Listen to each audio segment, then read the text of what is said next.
Mr. Kelly.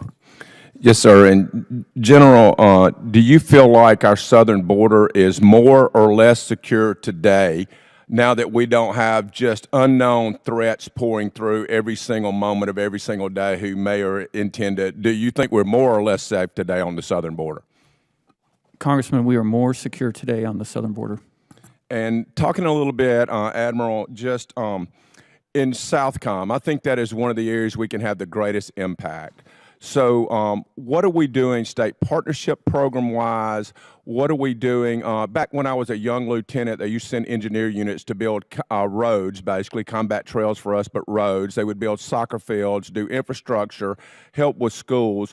What are we doing in South America now with our Guard and Reserve units where they get a cool overseas training ribbon and we get to actually impact a country's view of the United States? What are your intent to use some of those things?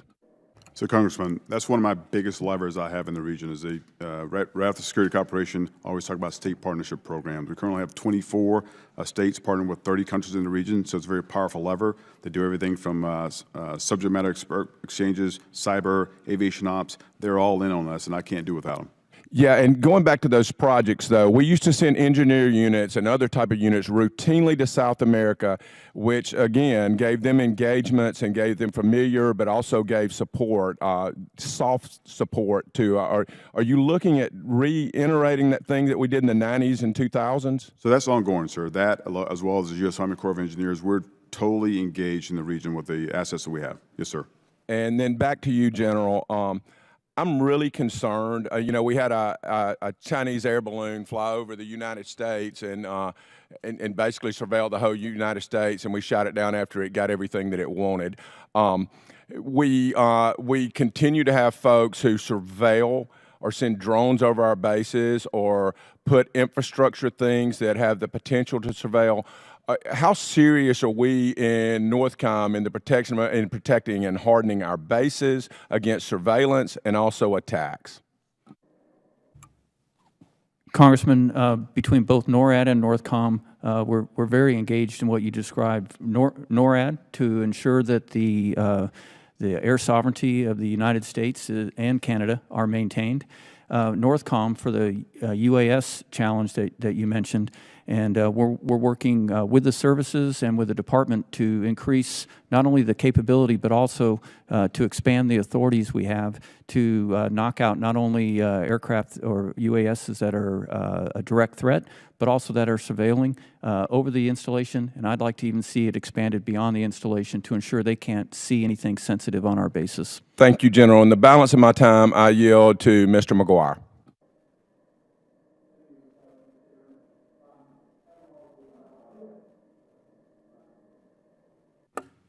The new guy. All right. Admiral Halsey, U.S.-sanctioned Iranian warships have been spotted in your AO over the last few years. Last May, an Iranian warship reportedly equipped with long-range missiles crossed into the southern hemisphere. How troubled are you by this increased Iranian Navy presence in or near your AO?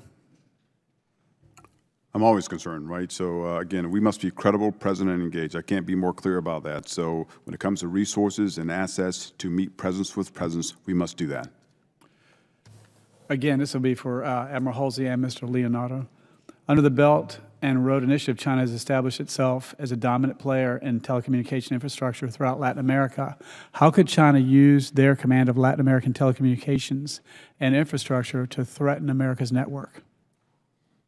Thank you for that question, Congressman. As you know, the President is the first of many to finally place a high emphasis on the Western Hemisphere, given how closely connected it is to the defense of the homeland.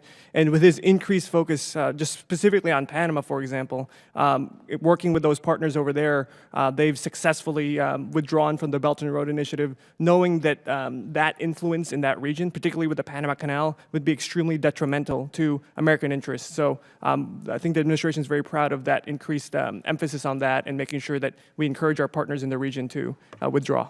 Admiral?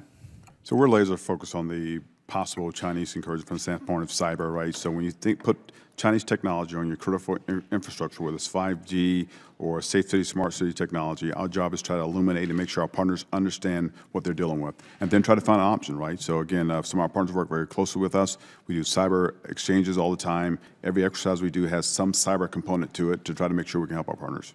Gentleman's time's expired. Chair, and I recognize General Lee from California.